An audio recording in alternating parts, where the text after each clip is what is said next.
Welcome to Jane Jackson Careers, a podcast that takes your career to the next level. Here's your host, Jane Jackson, author of Amazon Careers bestseller, Navigating Career Crossroads. Today's podcast is brought to you by audible.com. You can get a free audiobook download and free 30-day trial at audibletrial.com/Jane Jackson Careers. There are over 180,000 book titles to choose, so give it a go and get your free audiobook today from audibletrial.com/Jane Jackson Careers.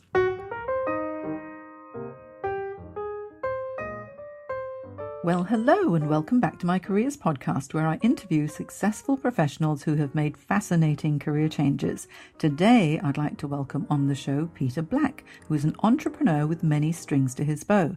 Now, Peter and I were colleagues for a number of years, and I always admired his tenacity and great attitude to life. So here's a little background for you first. Peter is a business and executive coach and has been conducting a portfolio career for over 10 years. He currently leads the coaching practice of ALCHEMY Career Management practice in Sydney, which provides an integrated suite of services covering career transition, coaching, and wellness at work programs. Peter's a chartered accountant and worked with PricewaterhouseCoopers for 26 years before commencing his portfolio career, which has included 5 years with global career transition company DBM as an executive coach and 6 years as group chair of SME CEOs with the Executive Connection, which we call TEC. Peter is an active presenter and media commentator on change, leadership, mature age workers, retirement, and technology, as well as being a brand ambassador with Lenovo and an active social media expert. So let's find out how Peter crafted such an interesting career path, and welcome to the show, Peter. Thank you, Jane, and a pleasure to be here, and congratulations on what you've achieved in your career as well as your reinvention, which I've observed with admiration over the last 10 years or so. Between you and I, we are masters of reinvention, and I think the important thing is I always say no matter how challenging anything is, and especially with careers, there is always a way if you know what it is that you really love and you discover your true passion and direction, and I think we both actually found that. As we've also found, Jane, a lot of it comes down to us. We can't wait for others. We have to take the initiative. It comes back to that attitude of life. We live in a beautiful country. The opportunities are boundless. They're just not going to be in the traditional places. Yeah, that's right. You just have to get a little bit creative and think what's going to work. Now, more about you and a little bit of your background. Let's start off with what career did you dream about when you were a young boy, perhaps in your teens, and you were just thinking about careers? So in my high school years, which was in Perth in Western Australia, I was an active debater. I was quite an academic, as you would probably well know, and I actually wanted to be a lawyer. And to do law in WA at the time, you didn't need any particular subjects. So what I did was I chose a range of subjects that would maximise my university entrance mark. I did things like physics, chemistry, high-level maths, some economics. But to do law in WA at the time, one had to do a year and another degree. And originally I was going to do economics, and then I saw commerce, and I thought, no, that's more for me. And so I ended up starting a commerce degree, which I then completed, and that then led into the chartered accounting, which I started in 1980 with Pricewaterhouse. Wow. And so did you start with PwC as on their graduate program? Yes, it was, and it was Pricewaterhouse at the time. Interestingly, I'd actually worked with Coopers and Lybrand, which was the other part of the merged firm, as a university vacation student in the late 1970s, and then joined Pricewaterhouse on their graduate program. I was in Perth for nearly 4 years, which included a 3-month stint up in Mount Hagen, which is in the highlands of Papua New Guinea.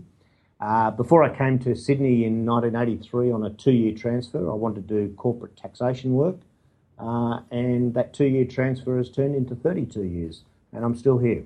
Yeah, Sydney's a great place to be. But what an interesting career journey as a chartered accountant for you, because in your bio it says you were at PricewaterhouseCoopers for 26 years. So, as a finance professional, and this is interesting as well, how did your career progress within that area? So what I'd done was, and it's quite interesting to reflect, Jane, because I did nearly 4 years of corporate audit, and that was where we had to enter the graduate program. I then made a choice. I wanted to do taxation because I'd enjoyed that subject at university. Early 90s recession, I'd got to a stage in my career where I was either on the partnership track or I wasn't, and for whatever reason, I didn't end up on the partnership track. And in hindsight, probably the best thing that ever happened to be not being made a partner, because it gave me the opportunity to move into practice management. And I became a Director of Finance and Administration in the Parramatta office in Sydney. And then I just progressively, over the next 14 years, moved to bigger and bigger roles, all in practice management, until I ended up as the National Operations Director in PwC. I had responsibility for a lot of the shared services functions, a lot of responsibility for the merger integration, the logistics of it in 1998. And a lot of it was about change and staying relevant, recognising who the internal clients were, in my case. But interestingly, I basically had done my job until I effectively restructured myself out of a role. And ended up taking an amicable redundancy after 26 years. So in that 26 years, I probably had probably about 6 or 7 different roles, different scale, different people, a lot of change. So it wasn't 26 years in the one job. It was a lot of different roles, a lot of change, and that's really set me up for the future. Yeah, I think that the key there is really being adaptable to change. And normally when you think of someone who's been in one company for a long time, you don't realize that you can actually move in many different directions. And you held so many different roles, like Director of Finance and Admin, National Operations Director, etc. And so you did demonstrate that you were adaptable and flexible to different environments as well. And so how did you feel when you finally, it sounds like you almost engineered your own redundancy. How did you feel about redundancy? Well, it was quite interesting, Jane, because when I was in corporate tax, so this is going back to the late 1980s, early 1990s. So this is when we had there was a major economic downturn. What Paul Keating, our Prime Minister, or our Treasurer at the time, said the recession we had to have. At the time, I was doing a lot of consulting taxation work to companies who were retrenching a lot of individuals. And a lot of those individuals were actually men in their mid to late 40s. And I saw the effect on them at that time. And I remember making a mental note to myself, I must make sure that I manage my life and my career with the possibility that that could happen to me. So to some extent, I had probably about a 15-year preparation for what turned out to be my redundancy. So when my redundancy actually came along, I ended up having about 2 years inkling of it. And whilst I explored every other possible opportunity to stay within PwC, in the end, I decided, no, look, it was not going to happen. I'd had a great career, very privileged to work there, very privileged for the opportunities that I had. I had no regrets, I had no bitterness. And one of the things that I ended up doing afterwards was sharing the experience of, if that's the corporate reality, manage your brand before you even leave. And don't fight it, because this is the adaptability that organisations need.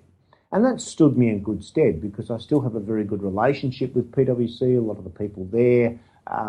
So I did keep an eye on the future and an eye on my personal brand in that sort of 2 years before I left. And at the time, this is sort of 2004, 2005, we probably didn't have the same concept of personal branding as we do over 10 years later.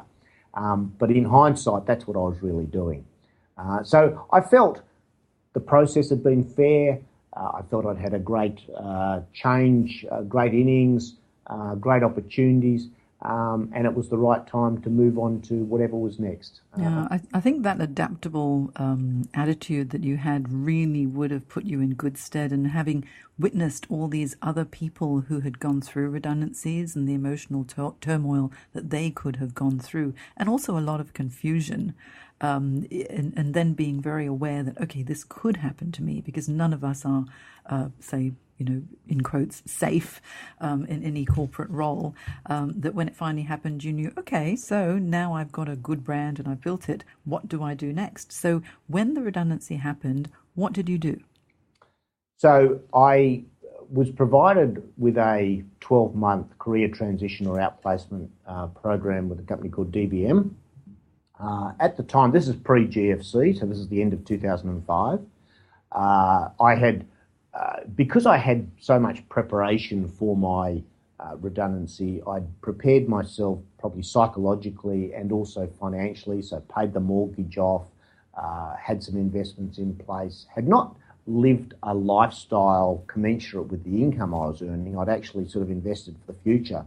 So I had some flexibility. And I went to my consultant at DBM, which was a big global career transition firm, which has now been taken over by Lee Hecht Harrison, and entered into this 12-month program. And my consultant was very good, a guy by the name of Robert Brown. And Robert said, look, this is an opportunity to really explore yourself, look at all the different opportunities. There was no pressure to just go and find another director of operations job. And one of the challenges I found, Jane, was that when you've been in a role like that in the largest accounting firm or largest professional services firm in the world, everything else, to some extent, does it pale into insignificance. So I thought, I've achieved a lot. Do I want to go and do the same thing?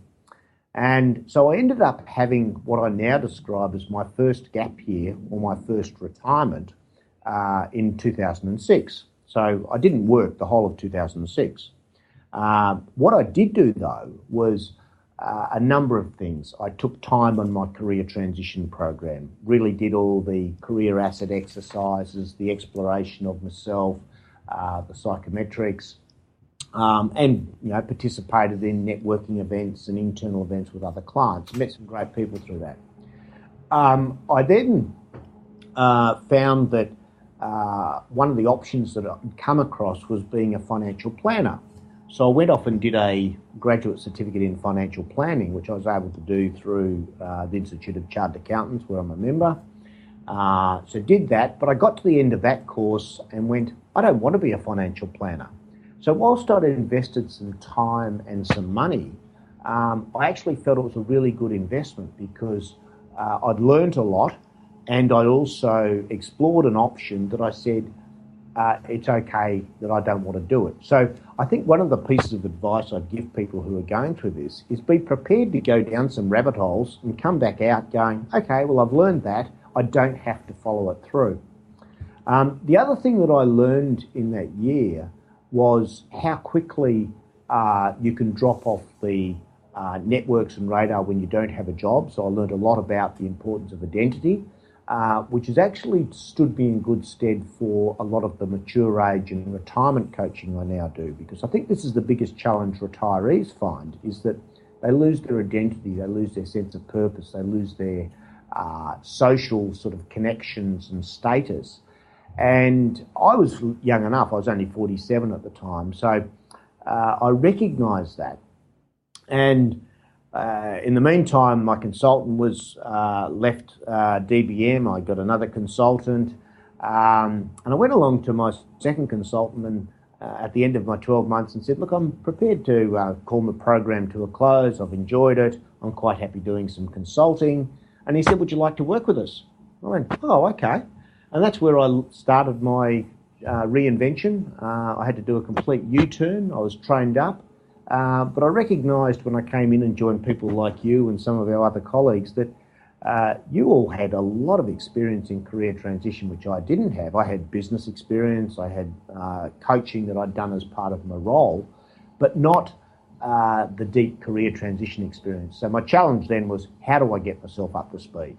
And so making that change into career transition coaching would have been really interesting. And it really was a fun time because I remember when I met you, I'd actually transitioned myself from Singapore over to Sydney, and I'd been coaching in Singapore, and then I met you and the rest of the team.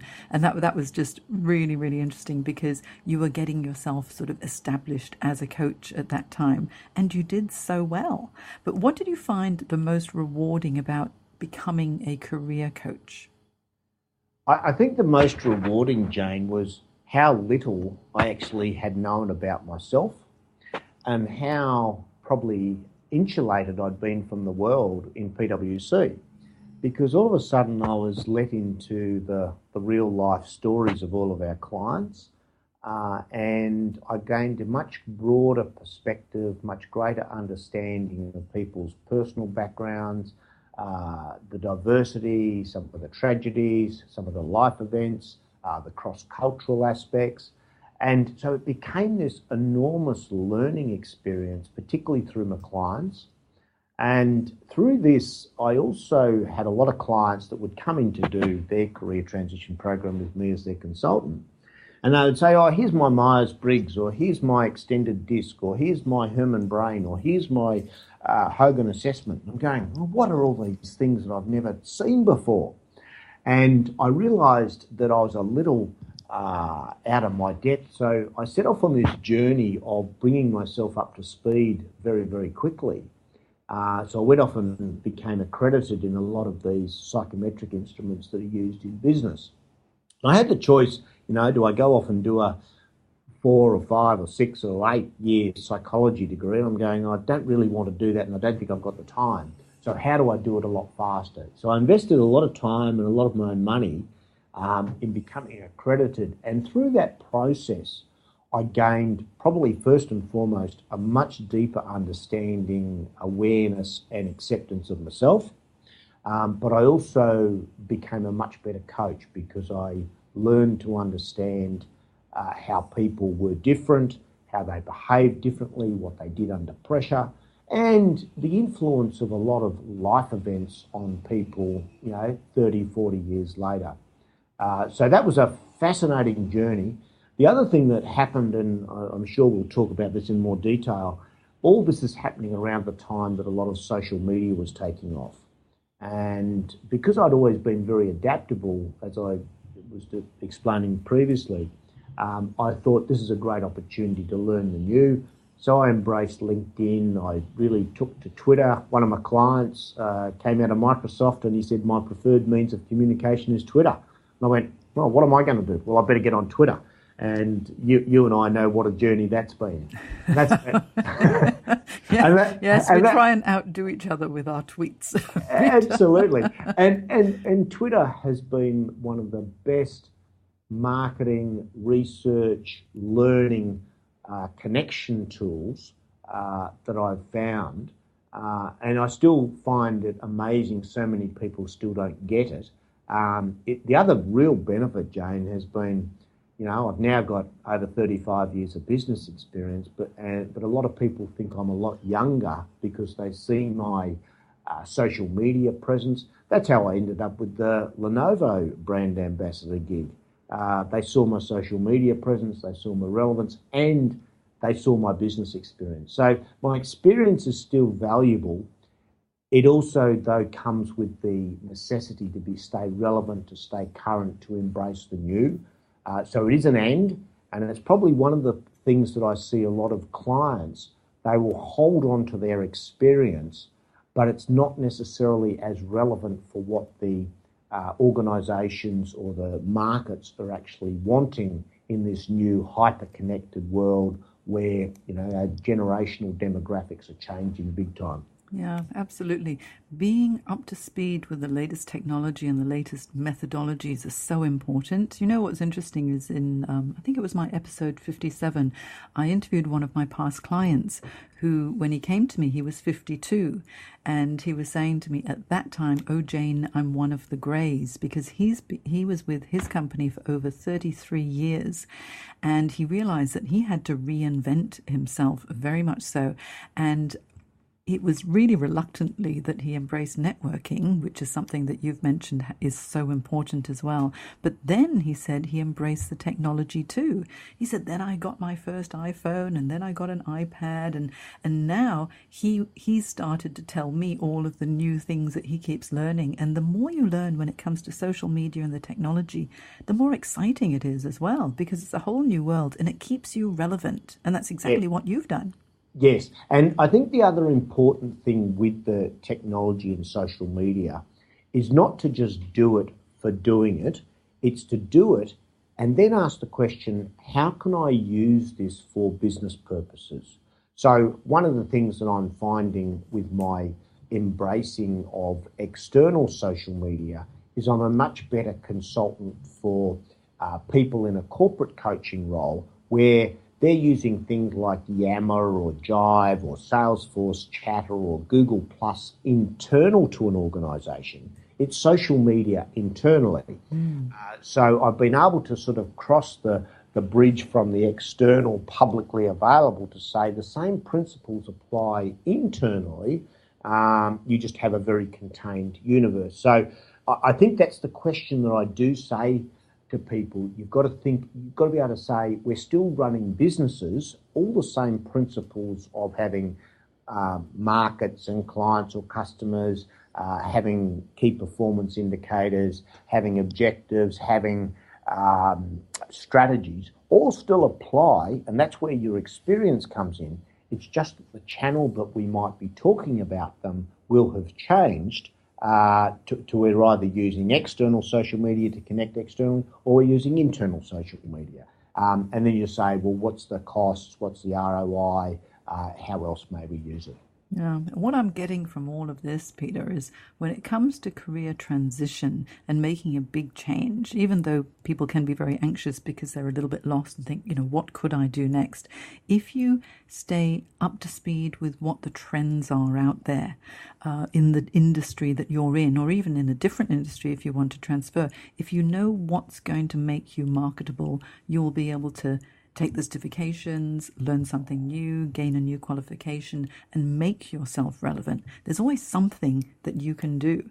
And so you've done that really successfully. And now, in your business as a business executive coach, you're doing phenomenally well, which is fantastic. So tell me, Peter, if you were to start all over again, would you do anything differently? Not a lot different, Jane. As I've been, very satisfied with my life and career success and family, and so there's not too many regrets or things that I'd change. The other principle that I also adopt with clients, and it's something that I have adopted personally, is whenever we make decisions, I believe we make the right decision at that time with the facts that we've got in front of us, with the emotions, with the life circumstances that we have. And one of the things that I often say to clients who start beating themselves up, I wish I hadn't done that, or I wish I hadn't done that, I say we're very hard on ourselves, because what we overlook is what was actually happening in our life or in our emotions or our belief in ourselves at that time.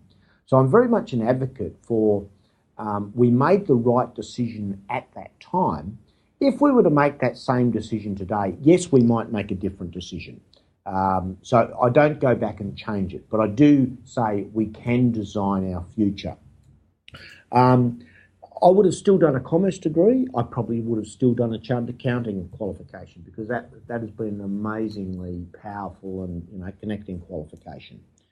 However, I don't know whether I would have stayed in professional practice, even though I'm a specialist in professional practices now. I love working in that space. I think I might have followed the corporate route, gone into sort of probably would have been a finance or accounting role, and then morphed into more of a management and strategy and overall sort of CEO leadership role. And then I would have probably come back to doing exactly what I'm doing today, because I love what I do today. I love helping individuals. I love learning about them. I love strategizing about what they think is a complex problem, but to me is just a challenge to solve. So I would have still be doing what I'm doing. I probably would have, if I know now, and it's one thing that I'm passionate about helping young ones do, is really get a lot more self-awareness a lot earlier and give people a lot more of the interpersonal skills. I think there's too much focus on technical skills and qualifications at the sort of high school and university age, and we're not actually preparing people for the realities of work and the world. They don't have the resilience and the skills that are actually needed. And ultimately, we're still people businesses, no matter how we communicate. And so a lot of those soft skills, those interpersonal as well as the intrapersonal, which is all about yourself, I think are really critical. So no, I probably wouldn't change too much. Oh, well, you've had a really interesting career path, but I absolutely 100% agree when it comes to developing skills and personal traits and aptitudes, when it comes to communication skills, leadership skills, and also developing self-reliance and resilience. That's so important because change is constant in our lives too. So, Peter, if someone's thinking of getting into consulting, what would be your advice that they need to consider before actually making that leap? I think first and foremost, remember that if you are running your own business, you are in control. I think one of the things that I find quite interesting is that when I was doing career transition work, a lot of clients would say, oh, I want a permanent job because it's more secure than being in my own business. And I said, well, why are you sitting here today? They go, oh, good point. And I said, that's exactly right, in that ultimately an employer has control of your career. So I think recognise that you can control. However, you do have to have that initiative, that get up and go, that proactive, externally facing mindset. So you have to be entrepreneurial.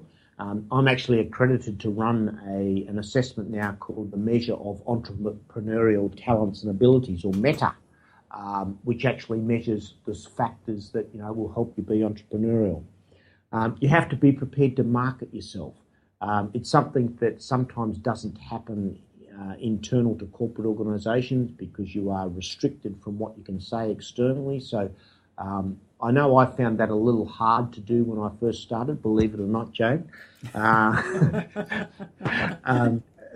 the way I got around that was I said, I have to be able to compartmentalise myself. I have to say, I have a role as the marketing director for Peter Black.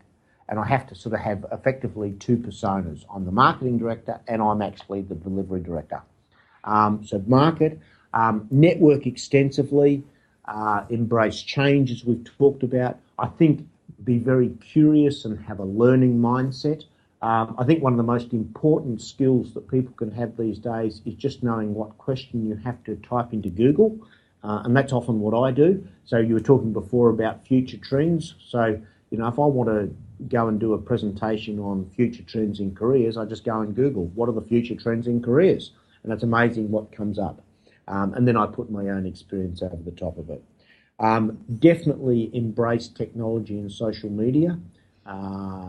It provides, I effectively have a mobile office. I work a lot out of what we call the third space, which, is the space between an office and a home. I sort of have a couple of offices, one at home. I have one at ALCHEMY in the centre of Sydney. But a lot of my offices are actually the third space. They have train seats, they are cafes, park benches. I'll work anywhere provided I've got my laptop and my Wi-Fi modem. And these days, the power in laptops is fantastic, so you're less reliant on a PowerPoint. So you can work anywhere. And then the social media, as we've talked about, important learning channel, important marketing channel, and important research channel.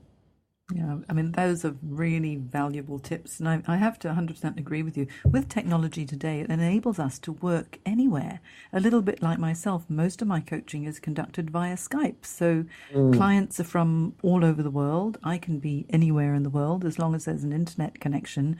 Work can be done. Coaching can be completed. And I think you've embraced technology in such with such open arms that you've managed to create a really good business for yourself, and you're able to help others who are going through transition as well. It's a really rewarding career, isn't it, Peter? Helping others. I think being a coach, being a mentor, being a career transition specialist, it must be, well, certainly for me, I feel like it's one of the best jobs in the world, because every day you get to make a difference to someone. Yes. Yeah. So, Peter, tell us, how are people to get in touch with you if they want to find out more about Peter Black? Very easy, actually, Jane. The easiest way is to go Google Peter Black Executive Coach, and you'll be amazed at how much comes up. I did that just before we came on the podcast, and I was all on the front page, which is what you want to achieve, and through so many different sites, so you can find me there. You can go to 3 different websites where I'm all over. One is alchemycm.com.au, which is my executive coaching practice lead at Alchemy in Sydney. One is tec.com.au, which is the executive connection. That's where I work with a lot of SME CEO owners. Or my own website, peterblackcoaching.com. And that's my own website, which in turn has links to the other websites and all the stuff that I do with technology, social media, a lot of the personality and other assessments, a lot of my podcasts, my presentations, my media interviews.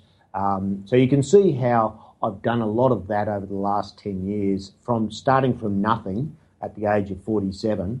I've really just embraced the cloud, I've embraced technology, I've embraced learning, and I've embraced the new and adapting to it. So thank you so much, Peter. That is wonderful. I'm going to have all of this information in my show notes on my website, janejacksoncoach.com. So just hop over there, look for the podcast, and you'll be able to find all of Peter's links there as well.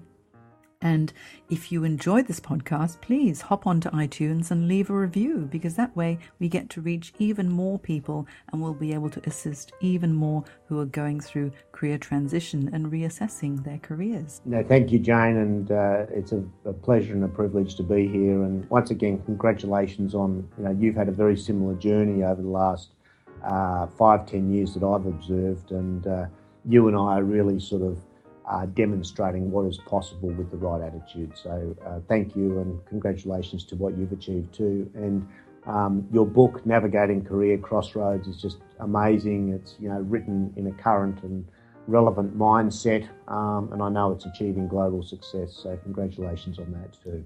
Thank you, Peter. Very, very kind. But today is all about you. So I'm just really pleased to have been able to interview you.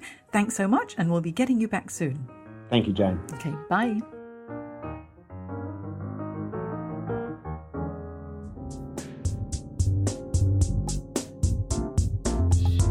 You've been listening to Jane Jackson Careers. Sign up to receive regular career advice at janejacksoncoach.com.